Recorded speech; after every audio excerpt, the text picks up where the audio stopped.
જય મુરલીધર વિદ્યાર્થીઓ, તો આપણે અગાઉના વિડીયોમાં ચેપ્ટર નંબર 1 માહિતીનું એકત્રીકરણ તેમાં પ્રાથમિક માહિતી મેળવવાની રીતો એની અંદર 3 રીતો જોયેલી છે: પ્રત્યક્ષ તપાસ, પરોક્ષ તપાસ અને પ્રશ્નાવલીની તપાસ. તો પ્રશ્નાવલીની અંદર આપણે પાછી એની 2 પેટા રીતો જોઈ હતી, ટપાલ દ્વારા અને આ ગણક દ્વારા. તો ટપાલ દ્વારા તપાસ છે એની આપણે ડિટેલમાં ચર્ચા કરી. હવે આજે આપણે જોઈશું આ ગણક દ્વારા પ્રશ્નાવલી. તો વિદ્યાર્થીઓ જેના પાસે પાઠ્યપુસ્તક હોય એ પેજ નંબર 8 પર જોઈ શકે છે, અને જેના પાસે ન હોય એ આ વિડીયોમાં પણ જોઈ શકે છે.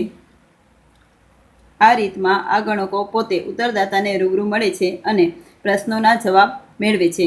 પ્રશ્નાવલીમાં પ્રશ્નોના જવાબ આ ગણક પોતે પોતાના હસ્તાક્ષર દ્વારા લખે છે. આ રીતમાં આ ગણકો, તો આ ગણક કોને કહેવાય વિદ્યાર્થીઓ?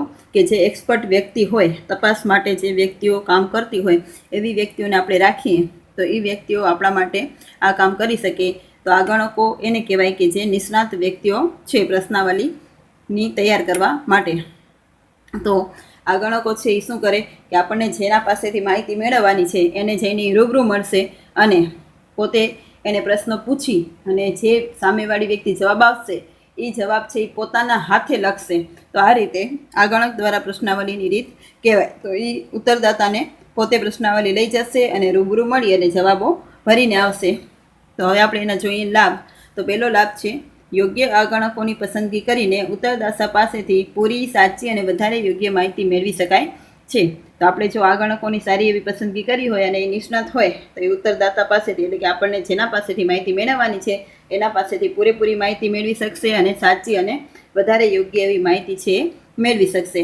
જ્યારે ઉત્તરદાતા અશિક્ષિત અથવા સહકાર આપે તેવા ન હોય ત્યારે ઉત્તરદાતાને યોગ્ય ખુલાસો આપી તે યોગ્ય માહિતી મેળવી શકે છે. એટલે આપણે પ્રશ્નાવલી તૈયાર કરીએ તો બની શકે કે જે ભણેલા લોકો નથી એને પ્રશ્નો વાંચતા ન આવડે તો એ જવાબ ન પણ આપે, અને અમુક વ્યક્તિ એવી હોય કે સહકાર ન પણ આપે. આપણે એને પ્રશ્ન પૂછીએ એટલે કે આપણે ટપાલ દ્વારા મોકલેલી હોય તો એને એમ થાય કે અમારે આની શું જરૂર છે, એ ફાડીને ફેંકી પણ દે અને સહકાર ન પણ બતાવે. તો આપણે જ્યારે રૂબરૂ જઈએ ત્યારે આપણે એને સમજાવી શકીએ કે ભાઈ અમને આ માહિતી છે એ ક્યાં ઉપયોગ કરવાનો છે અને તમારી બધી માહિતી છે એ ગુપ્ત રહેશે. આવી રીતે આપણે સમજાવી અને જે અશિક્ષિત હોય એને પ્રશ્નો વાંચી અને સંભળાવીએ કે આ પ્રશ્નમાં શું કહેવા માંગે છે, તો એ જે મોઢેથી જવાબ આપે એના ઉપરથી આપણે ઉત્તરો લખી શકીએ. પ્રશ્નાવલી ગેરવલ્લે જવાનું કે પ્રશ્નાવલીના પ્રશ્નોની અધૂરી માહિતી મળવાનો પ્રશ્ન ઉપસ્થિત થતો નથી. આ ગણકો પોતે જ છે એ પોતાના હાથે માહિતી લઈ જાય છે અને જે જવાબો છે એ પણ પોતે જ લખે છે. એટલે કોઈ પણ પ્રશ્નનો અધૂરો જવાબ રહેવાની શક્યતા નથી અને માહિતી કાંઈ ખોટે રસ્તે જવાની પણ શક્યતા રહેતી નથી. ત્યારબાદ છે કે મળેલ માહિતી વધારે વિશ્વસનીય હોય છે.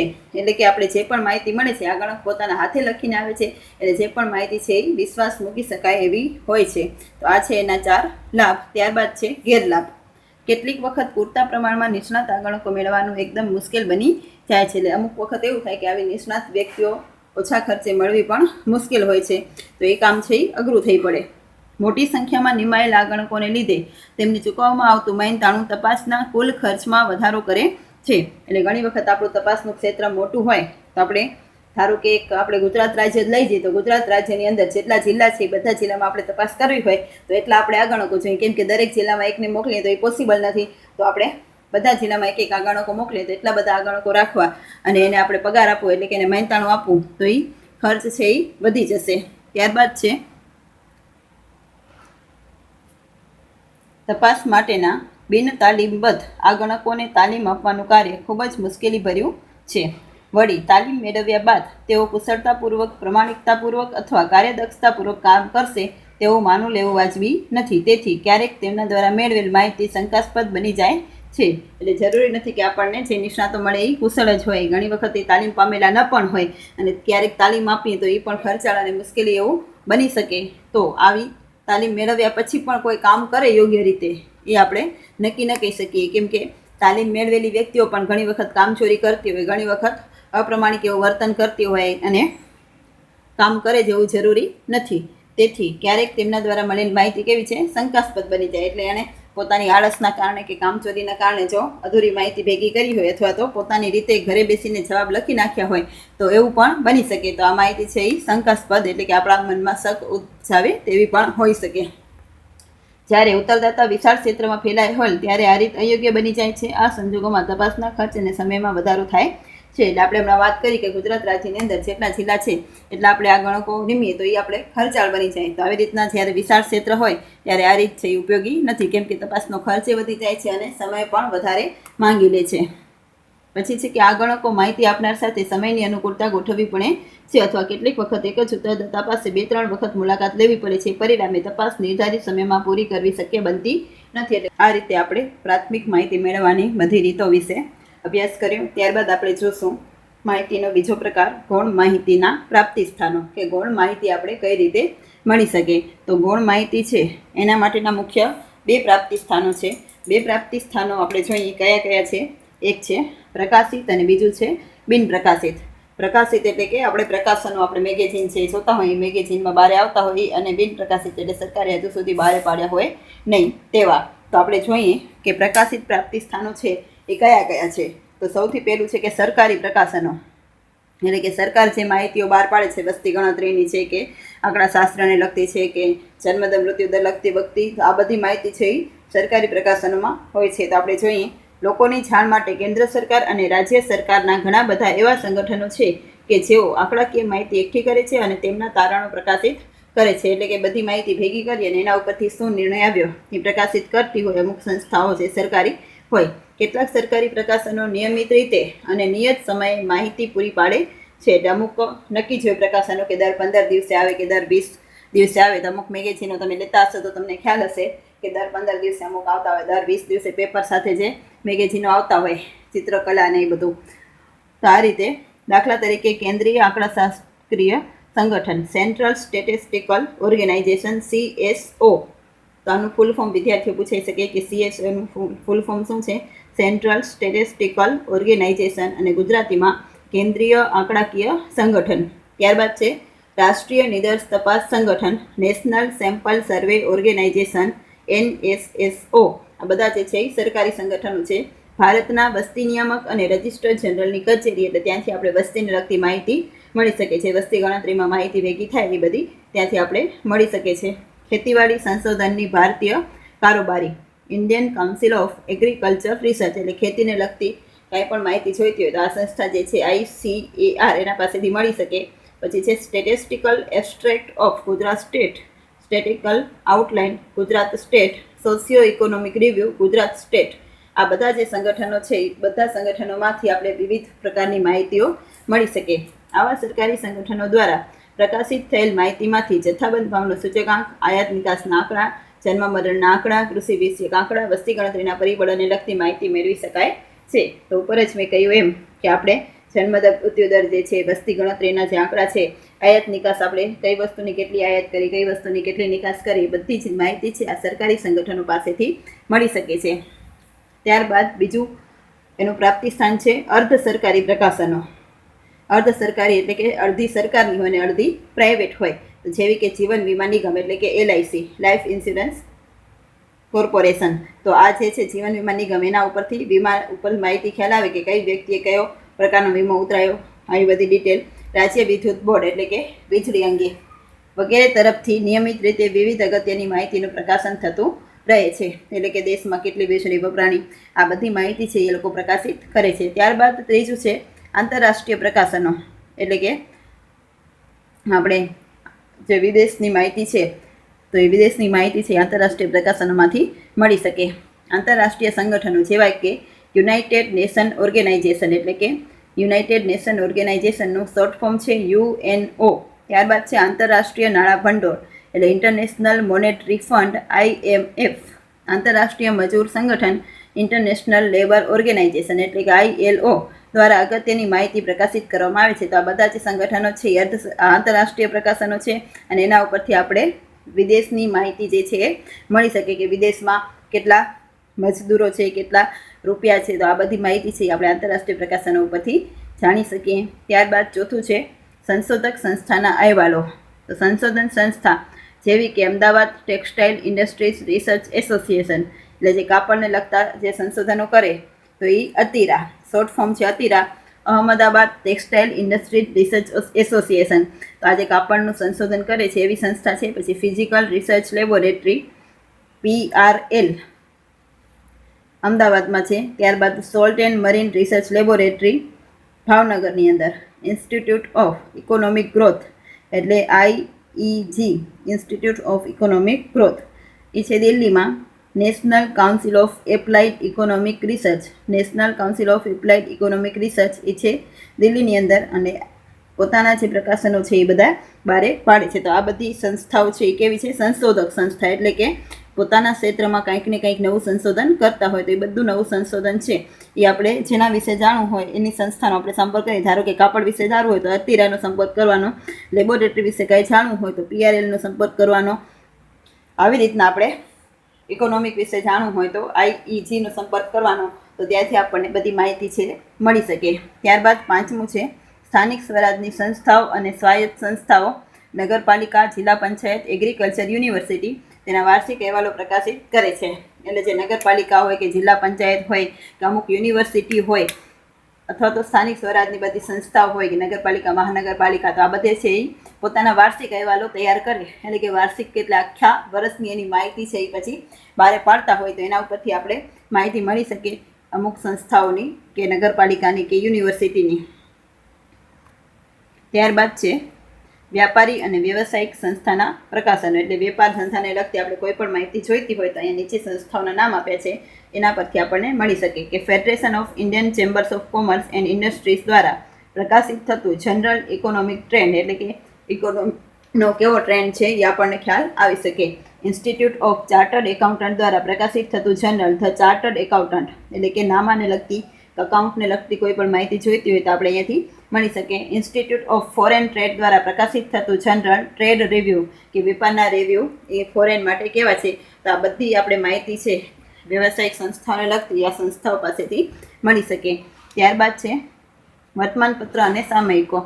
વર્તમાનપત્ર એટલે કે જે આપણે પેપર લાઈન છે, ન્યૂઝપેપર એ જેવા કે કચ્છ મિત્ર આવે, ગુજરાત સમાચાર, સંદેશ, દિવ્ય ભાસ્કર, તો એનામાં બધી માહિતી જે છે એ આવી જતી હોય છે. અને અમુક સામયિકો આવતા હોય છે, મેગેઝીનો આવતા હોય એ બધા. તો એનામાંથી આપણે કઈ માહિતી મળે? અર્થશાસ્ત્ર, વાણિજ્ય, વેપાર, રમતગમત જેવા ક્ષેત્રો માટેની માહિતી.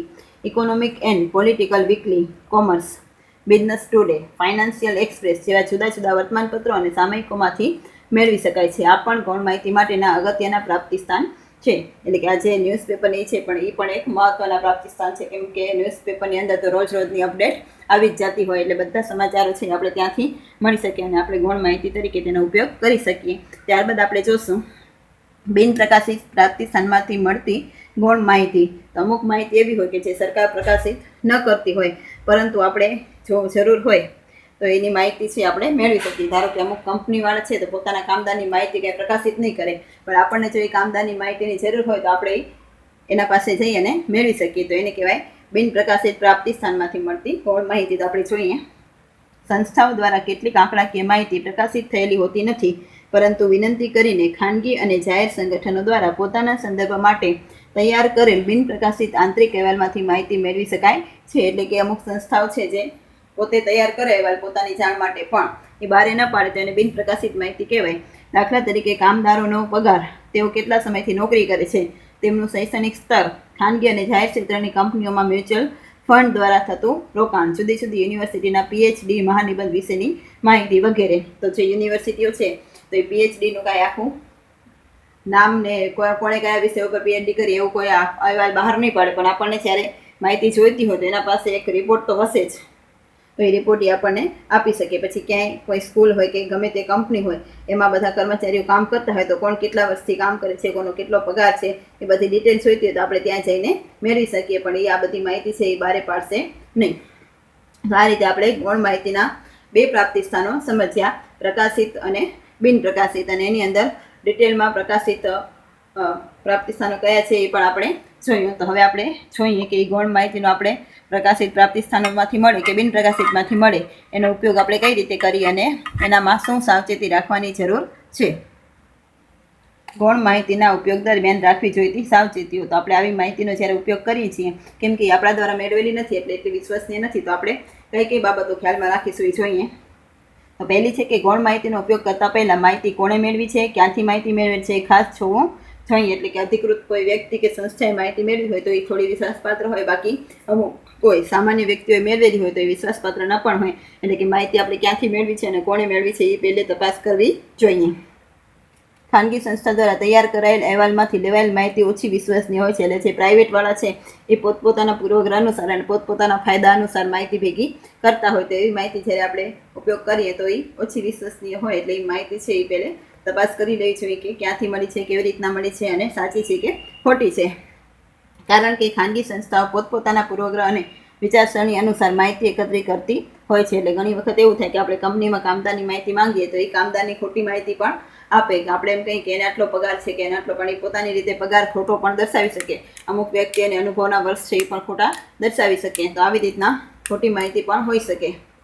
ત્યારબાદ ગૌણ માહિતી મેળવવાનો હેતુ અભ્યાસના હેતુ સાથે સુસંગત હોવો જોઈએ, અન્યથા આવી માહિતી બિનઉપયોગી બની જાય છે. એટલે ધારો કે આપણે વિદ્યાર્થીઓની તંદુરસ્તીનો અભ્યાસ કરવાનો છે તો વિદ્યાર્થીની તંદુરસ્તી માટે આપણે જે માહિતી જોઈએ છીએ એ માહિતીનો જ ઉપયોગ કરવો જોઈએ, વધારાની માહિતીનો નહીં. તો આપણે એ તંદુરસ્તી સાથે ખોરાકને સંબંધ છે અથવા તો ઊંઘને સંબંધ છે કે આરામને સંબંધ છે એ બધી માહિતીનો આપણે ઉપયોગ કરવો જોઈએ કે આપણા અભ્યાસને હેતુ સાથે સુસંગત થતો હોય. નહીંતર એ માહિતી છે આપણા માટે કોઈ ઉપયોગી રહેતી નથી. એકત્રિત કરેલ માહિતી ખૂબ જ જૂની ન હોવી જોઈએ. એટલે કે આપણે આ વર્ષના ભાવ જોવા હોય કે પેટ્રોલના કે ડીઝલના ભાવ શું છે તો એ આપણે અત્યારના હાલના ચાલુ જે ભાવ છે એના વિશે જ આપણે માહિતી મેળવવી જોઈએ કે નહીં કે બહુ જૂના. તો એ જૂની માહિતી છે કંઈ ઉપયોગી થતી નથી. ધારો કે સોનાના ભાવ છે કે ગમે એના ભાવ છે તો એ બધા આપણે અત્યારે હાલ ફિલહાલ જે ચાલુ હોય એના ઉપરથી જ માહિતી મેળવી જોઈએ. એટલે કે જે સમય છે એના સાથે બંધ બેસતી માહિતી હોવી જોઈએ. એટલે એકત્રિત કરેલી માહિતી ખૂબ જ જૂની ન હોવી જોઈએ, તે અત્યારના સમયગાળા સાથે બંધ બેસતી હોવી જોઈએ. દાખલા તરીકે અનાજ, સોનું, પેટ્રોલ વગેરેના ભાવ. ગૌણ માહિતીનો ઉપયોગ કરતા પહેલા માહિતીનું કાર્યક્ષેત્ર શું છે અને તે કયા વિસ્તાર માટે એકત્રિત કરવામાં આવેલ છે અને તેમાં વપરાયેલા પદોની વ્યાખ્યા વગેરે જાણી લેવું જોઈએ. એટલે કાર્યક્ષેત્ર એટલે કે આપણે કઈ જગ્યાએથી, કયા વિસ્તારમાંથી, કયા ગામમાંથી, કઈ વ્યક્તિઓ પાસેથી માહિતી મેળવી છે અને એમાં જે વ્યાખ્યાઓ આપેલી છે એ વ્યાખ્યાનો ખરેખર અર્થ શું છે અને હકીકતમાં સીધી મીન્સ કે સરળ છે કે નહીં, આ બધી માહિતી છે આપણે પહેલાં તપાસી લેવી જોઈએ. સીધી આગણિત કરેલ માહિતીનો ઉપયોગ કરવાનું ટાળવું જોઈએ. આવી આગણિત કરેલ માહિતી ક્યારેક ખોટી રીતે ગણતરી કરીને ઉપજાવેલી હોઈ શકે છે. એટલે અમુક માહિતી એવી હોય કે જે આગળ કોઈ ખોટી રીતે મેળવેલી હોય કે પોતે ઘર બેસીને પોતાની રીતે બધી માહિતી ભેગી કરી લીધી હોય તો એ માહિતી ક્યારેક ખોટી નીકળવાની પણ બીક રહે છે. એટલે આપણે બધી માહિતીનો તપાસ કરી અને ઉપયોગ કરવો જોઈએ. કઈ રીત દ્વારા માહિતી એકત્રિત કરેલ છે તે જાણી લેવું જોઈએ, જેથી સંશોધન કરતા તે રીતના લાભ ગેરલાભથી વાકેફ બને. ગૌણ માહિતીનો યોગ્ય લાભ પ્રાપ્ત કરવા માટે ઉપરની સાવચેતીઓ લક્ષમાં રાખી તેનો ઉપયોગ કરવો. એટલે કે આપણે જે માહિતી મેળવીએ છીએ એ માહિતી છે એ પહેલાં સંશોધન કરતા કઈ રીતેથી ઉપયોગ કરે છે. આપણે આગળ બધી રીતો જોઈ હતી, 3 રીતો આપણે જોઈ હતી કે પ્રત્યક્ષ તપાસની રીત, પરોક્ષ તપાસની રીત અને પ્રશ્નાવલીની રીત. તો આ રીતે પ્રાથમિક માહિતી છે એમાંથી કઈ રીતે, અને પ્રશ્નાવલીની અંદર આપણે ડિટેલમાં જોયું હતું કે ટપાલ દ્વારા અને આગળ દ્વારા. તો આ 5 રીતમાંથી આપણે કઈ રીતે માહિતી મેળવી છે એનો જો ખ્યાલ આવી જાય તો આપણે એના લાભને ગેરલાભ જે આપણે જોયા હતા એ ગેરલાભ અને લાભ ઉપરથી ખ્યાલ આવી શકે કે એ માહિતી છે એ કેટલી વિશ્વસનીય છે. તો વિદ્યાર્થીઓ આ રીતે આપણે આખું ચેપ્ટર ભણ્યા. તો ચેપ્ટરની અંદર આપણે પહેલેથી ડિટેલમાં જોતા જઈએ કે આપણે કઈ કઈ વસ્તુઓ જે છે અભ્યાસમાં લીધી. તો સૌથી પહેલાં આપણે આંકડાશાસ્ત્ર શબ્દનો અર્થ સમજ્યા હતા, તેનો વિકાસ કઈ રીતના થયો, સૌપ્રથમ આંકડાશાસ્ત્ર શબ્દનો ઉપયોગ કોણે કર્યો એ આપણે સમજ્યું. ત્યારબાદ સંખ્યાત્મક માહિતી અને ગુણાત્મક માહિતીનો અર્થ સમજ્યા. એના પછી સમષ્ટિ અને તપાસનો અર્થ સમજ્યા.